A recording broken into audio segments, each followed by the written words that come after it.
तो कहते हैं कि अगत में मत ना बोवे सूर, कि अपने भविष्य में कांटे मत बो। इसका मतलब अपने भविष्य को अंधकार में मत डालो, क्योंकि जो आप अब कर्म करते हो ये आपके अच्छे नहीं, ये दुखदाई बन जाएंगे आगे चल के। तो उनको सुधारने के लिए संतों की वाणी चेतावनी देती है, सुधार का रास्ता भी बताती है, और उसके बाद भगवान भक्ति करवा के उसको कल्याण करती है रूह का। जो सबसे बुरा दुख है इस जीव के लिए वो जन्म मरण है, और उस जन्म मरण से छुटकारा ही दिला देती है। तो उसके लिए क्या उपदेश चेतावनी तो ये दी कि अगत में मत ना तुम बुरा कर्म ऐसा करो कि जिससे तुम्हें दुख भोगना पड़े। तो कैसे बचो? कहते हैं कि ये रीस भी ना करो कि तुम्हारे साथ अगर कोई बुरा करता है तो तुम बदले में उसका बुरा करो ना। उन्होंने बताया, कहा कि अगर तुम्हारा कोई बुरा भी करता है तुम बुरा ना करो, क्योंकि वो अगर बुरा करता है तुम बदला लेने के लिए बुरा करते हो तो आप लोग बुरे से भी बुरे हो जाते हो। बल्कि क्या करो, जो तुम्हारे लिए बुरा करता है उसको बुराई का बुरा परिणाम मिलेगा, लेकिन तुमने भी अगर बुरा किया तो तुम भी बुराई का ही परिणाम भोगोगे, भले तुम भी नहीं रहे ना। इसलिए जो तुम्हारा बुरा करता है तुम उसका भी अच्छा करो। कहते हैं जो तो को कांटा बोए तू बो वहां को फूल, तेरे तुझको फूल मिलेंगे वहां को है त्रिशूल। तूने जो अच्छा किया है तेरे को तो फूल के बदले फूल ही मिलेंगे, अच्छे कर्म के बदले आपको अच्छाई मिलेगी, खुशी मिलेगी। लेकिन जिसने बुरा किया है उसको बुरा मिलेगा। और साथ कह दी कि चिंता करने की जरूरत नहीं है, ये चिंता करने की जरूरत नहीं है कभी सोचते हो क्या पता होगा या नहीं होगा। ये नियम है प्रकृति का, कुदरत का नियम है पक्का। नंबर 1, कर्म भोग से कोई बचेगा नहीं। कर्म जैसा वैसा कर्म फल बनेगा, चाहे वो कितना भी चतुर हो, कितना बुद्धिमान हो, कितना ही वो गुणवान हो, लेकिन अगर उसने कर्म अच्छे नहीं किए हैं तो वो फल भी उसका बुरा होगा। कहते हैं कि अगर आग और बबूल को सींचोगे तो आम फल खाने की इच्छा मत करना, ये आशा मत रखना कि तुम बुरा करके और अच्छा फल प्राप्त कर लो। चंद रोज के लिए तुम खुश हो जाओगे कि शायद तुम चोरी करके, पाप कर्म करके, झूठ बोल के, रिश्वतखोरी करके, किसी दूसरे को धोखा देके, कपट करके कोई चीज़, कोई पदार्थ, कोई और सामान ले भी लोगे तो वही तुम्हारे लिए बोझ बन जाएगा, बहुत बुरा पाप बन जाएगा। इसलिए कहीं ये भी ना सोचना कि हिसाब नहीं है, कुदरत का हिसाब बड़ा पक्का है। इसका विधान बनाने वाले ने ऐसा विधान बनाया, कोई बदल नहीं सकता उसको। वहां का लेखा ब्याज और मूल सहित लिया जाता है। ये इंसान की भूल है, वो सोचता है कि मैं जो करता हूँ उसको कोई देखता नहीं, मैं जो करता हूँ उसको कोई चैलेंज नहीं कर सकता, मैं जो करता हूँ उसका कोई मुझे प्रतिफल नहीं मिलेगा। लेकिन जो इस कर्म की जो विधान बनाया है वो बिना लेखे के, बिना कलम के, बिना स्याही के, बिना पुस्तक के, बिना कागज के, सबके लेख लिख के रखता है। वो अनरिटन लॉ है, अनस्पोकन लैंग्वेज है उसकी, उसको कोई भी जान नहीं सकता। लेकिन जब वो गुप्त तरह से उसका लेखा लेता है, तब जीव को पता लगता है। तो ये भूल कभी ना करो, ये अपनी बुद्धि में बात डाल लो कि उसका जो लेखा है वो ब्याज और मूल सहित लेगा। लेकिन इंसान के साथ क्या लग गया है कि ये जो करता है लेकिन उसके साथ ही भूल भी जाता है, भूल जाता है ये करके, रोजाना देखता है फिर भी उसको याद नहीं करता। याद तो जब करता है जब इसके साथ बीतती है। इसलिए अपने कर्म को सुधारना चाहिए तीनों प्रकार से। ना किसी को गंदा मंदा बोलना चाहिए, मन के अंदर बुरे ख्याल विचार कभी सोचने नहीं चाहिए, और शरीर से कोई भी ऐसे पाप कर्म नहीं करने चाहिए कि जिससे हमें वो दुख भोगने के लिए संसार में शरीर धर के दोबारा आना पड़े और वो कष्ट भोगने पड़े। तीनों चीजों से पवित्र जब होंगे जब किसी महापुरुष के, ज्ञानी पुरुष के वीतराग जो मनुष्य होंगे, गुरु होंगे, वो आपको वो रास्ता और भेद बता सकते हैं। क्योंकि जिन्होंने निवृत्ति का मार्ग अपनाया है, जिन्होंने उस ज्ञान को पाया, वही आपको ज्ञान दे सकता है। उनका संग करने से, उनके वचन की पालना करने से, उनके दर्शन करने से हमारे ये तीनों प्रकार के कर्म सुधर सकते हैं।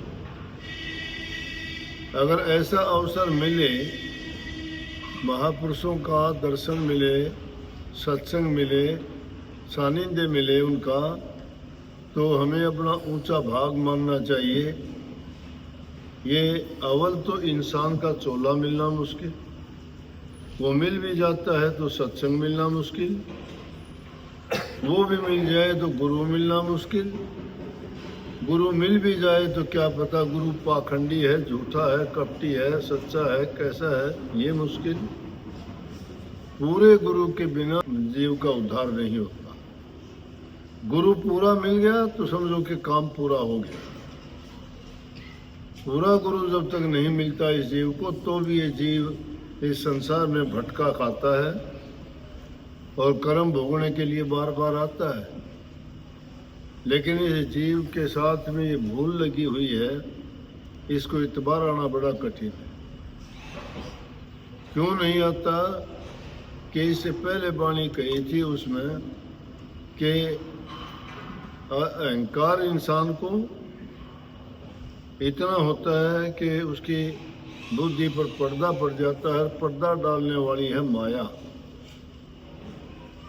ये माया ऐसी भूल डालती है कि इंसान सोचता ही नहीं आगे कि क्या होगा क्या नहीं होगा, कि संसार के पदार्थ मेरे लिए बने हैं, ये भोगने के लिए ही बने हैं। अगर हम नहीं भोगेंगे तो फायदा ही क्या होगा। अरे जीने के लिए इंसान को खाने के लिए रोटी होनी चाहिए, पहनने के लिए कपड़ा होना चाहिए, सिर ढकने के लिए मकान होना चाहिए। उससे ज़्यादा जो तृष्णा बढ़ाता है इंसान, उतना ही उसका कष्ट और दुख बढ़ता जाता है। सोच के देखो, इस माया में इन चीज़ों में खुशी होती तो हमारे से पहले बड़े बड़े राजे महाराजे, बड़े बड़े धनवान बलवान, बड़े बड़े ज्ञानी विज्ञानी हुए, लेकिन क्या वो कोई भी पदार्थ, कोई भी चीज़ अपने साथ लेके गए? सब के सब यहीं रहे तो ये चीज़ मिट्टी की समान है। इसको रहते हुए तो इसका उपयोग कर सकते हो। किसी की कफन में जेब नहीं होती कि उसमें ठूस के ले जाए। कहाँ ले जाएगा? ले जा सकता नहीं। ये जीवात्मा है ही क्या? किस चीज़ में ले जाएगी? और शरीर है ये मिट्टी में ही मिल जाना। ये तो 5 तत्वों का पुतला है। जब कोई चीज़ ले जानी नहीं, कोई जानी नहीं, और उन चीज़ों के लिए इतने पाप कमा के, गले काट के, झूठ बोल के, छल करके हमेशा करते हैं, तो क्या वो चीज़ हमारी काम आई कोई? जब उन्होंने साथ नहीं देना तो किस लिए उसको बाहर ढोते फिरते हैं? अगर हमारी ज़रूरत से ज़्यादा है तो किसी ज़रूरतमंद को दीजिए, भूखे गरीब की मदद कीजिए। जो दुखी गरीब भूखा है उसको अगर दोगे तो कम से कम आपको सच्चे मन से दुआ देगा।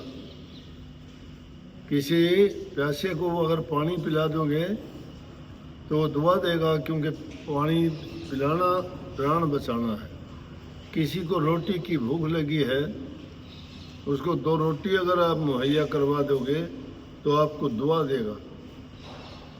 उसके दिल से तुम्हारे लिए दुआ निकलेगी और वो कहेगा कि भाई आपने मेरे लिए ये किया, परमात्मा तेरा भला करे। किसी के लिए कोई दुआ मांगता है, वो दुआएं सुनी जाती है। उन दुआओं के लिए तो मंदिरों में बड़े जोर शोर से चिल्लाते हो, उन दुआओं के लिए मस्जिदों के अंदर मुल्ला बड़े अजान पढ़ता है, बड़ी बांग देते हैं। उन दुआओं के लिए ईदगाह में, चर्च में जो फादर होते हैं वो उनके लिए दुआ मांगते हैं। अगर कोई कहीं भी नहीं जाता तो घर में बैठे भी कम से कम तो दुख की घड़ी में हर इंसान कहता है मालिक मेरी संभाल करना। दुआएं क्यों की जाती हैं? दुआएं जिसको करते हो वो सुनता है। नाम भी इसी प्रकार से सच्ची दुआ है। वो सच्ची दुआ अगर तुम दिल से करो, दिल से नहीं करते। जब दुख का पहाड़ टूटता है जब हमें याद आता है, जब तो दुआ कर बड़ा याद करते हैं दिल। और दुख की घड़ी जब टल जाती है कोई पूछता ही नहीं। इसीलिए महापुरुषों ने कहा दुख में सुमरण सब करे, सुख में करे न कोई। सुमरण का मतलब सिर्फ नाम जपना नहीं, सुख में सुमरण का मतलब है दुआ मांगना। वो दुआ मांगने के लिए करता है, प्रभु को ये नहीं करता कि भाई मैं निश्चल और निष्कपट भाव से आपको याद करता हूँ। भक्ति तो वो चीज है जिसके अंदर कोई किसी उसकी चाहत नहीं होती। जैसा कि राजस्व मत में कही गई है, मुक्ति की नहीं चाह मन में भक्ति प्यारी लागी। जिसको बड़ी से बड़ी चीज मुक्ति मांगते हैं ना जीव की, उसके लिए ये कह दिया कि मुझे मुक्ति प्यारी नहीं भक्ति प्यारी है। जब मालिक की भक्ति मिल जाए सब कुछ मिल जाता है। मुक्ति क्या मायने रखती है? जब तुम्हारा इष्ट देव तुमसे खुश होगा, उस मुफ्त में ही दे देगा, तुम्हें करने की जरूरत पड़ेगी क्या? सुधार अपना करना चाहिए। अपने विचार जब शुद्ध और पवित्र हो जाएंगे, जब तुम अपने इष्ट देव को खुश कर लोगे और वो खुश होकर जब तुम्हें आशीर्वाद देंगे, जिन्होंने नाम की कमाई कर रखी है, वो अगर एक सच्ची दृष्टि डाल देंगे तो तुम्हारे पाप कर्म कट जाएंगे। अपनी जुबान से 2 शब्द कह देंगे तो तुम्हारा सब कुछ अच्छा हो जाएगा। और तुम्हारे लिए अगर वो कोई अच्छा संकल्प भी उठा लेंगे तो वो भी पूरा हो जाएगा, क्योंकि उनके पास संकल्प सिद्धि, दृष्टि की सिद्धि, वाक सिद्धि, उन्होंने कमाई करके सब चीज़ों को काबू में कर रखे। और जब उनकी प्रेम भरी दृष्टि पड़ती है, इस प्रकार से तुम्हारे दुखों को पापों को काट देंगे। थोड़ी सी चिंगारी लाखमण जैसे काठ को जला के भस्म कर देता है। उनकी दृष्टि में, उनकी जबान में, उनके आशीर्वाद में ताकत। इसलिए महापुरुषों के संग में जाके उनका वचन का सुनना, आज्ञा का पालन करना और उनके कहे अनुसार अपने जीवन को ढाल लेना तुम्हें हर प्रकार से सुखी करने वाला है। और उसी रास्ते पे हमें चलना चाहिए। उससे क्या होगा? हमारी अगत बनेगी। आप कहोगे अगत का क्या पता? मैंने सुना एक आदमी कहते हुए बड़ा जोर शोर से चिल्ला रहा, बोला कि हमने नहीं देखा कि कोई आदमी मर के आया हो, हमने नहीं सुना कोई एक आदमी ने आके ये कहा हो कि मैं स्वर्ग में गया था अच्छे काम करके। और तुम उसको सवर्गीय बोलते हो। ये वो सवर्गीय शरीर, सवर्गीय जाने के बाद उसको सवर्गीय कहते हैं। कोई नहीं कहता कि आके ये नहीं बताता मैं नरक में गया। जब स्वर्ग नरक से आके कोई बताता ही नहीं तो तुम उसको क्यों उठाए फिरते हो? ये स्वर्ग है, नरक है। अरे स्वर्ग और नरक आने बताते तो हैं, तुम आंखें बंद करके अपनी बुद्धि की बात करोगे तो तुम्हारे लिए शायद नहीं होंगे वो।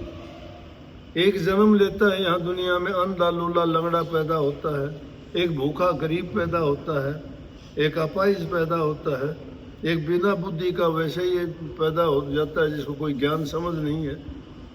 उन्होंने दुनिया में आने से पहले क्या कर्म कर लिया, अब वो क्या कर लेंगे?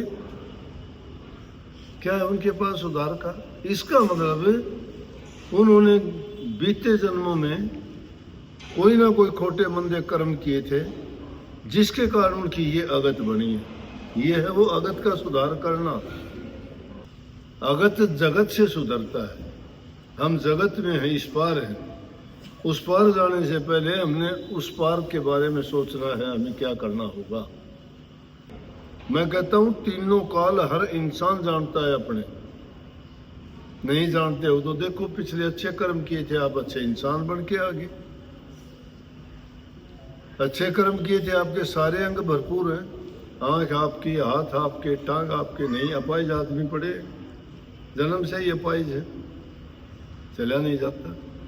क्या कमी है शरीर में? समझ तो एकदम अच्छा करके आए थे एक जन्म, तो वो हो गया। अब जो करने लग रहे हो वो तुम्हें पता है क्या करते हो। अब जो करोगे उसका भी पता है आगे उसका परिणाम क्या मिलेगा। 3 जन्म की तो जानते ही हो आप। कहने का तो कह देते हो वो जानता है, वो तिरकालदर्शी आप भी हो, लेकिन आप भूले हुए हो, पर्दा डालते हो। सोच हमारी दुनिया के पदार्थों की ओर है, भौतिक चीजों की ओर आकर्षित हैं हम, प्रभु की ओर नहीं, अपने कर्मों की ओर नहीं, अपने भविष्य की ओर नहीं। सिर्फ हम सोचते हैं अब की। लेकिन शिक्षा लेके इसको सुधार करना है, इसमें अच्छा कर्म करना है तो उसका निश्चित रूप से अच्छा परिणाम मिलेगा। भूल को भूल ना बनने दो, सचेत रहो, जागरूक रहो। संत चौकीदार की तरह के आवाज देते हैं, जागते रहो। जो चेत लेगा वो जागता है, जो नहीं चेतेगा वो सो गया। सो गया तो उनके लिए कही है, सोवत डेनर गए 84, जागत डाने जोग जीता। जो सो गए वो 84 में फिर गए, और जो जाग गए वो जुग को जीत जाएंगे, उनका जन्म सफल होगा। सबको बहुत बहुत आशीर्वाद। राधा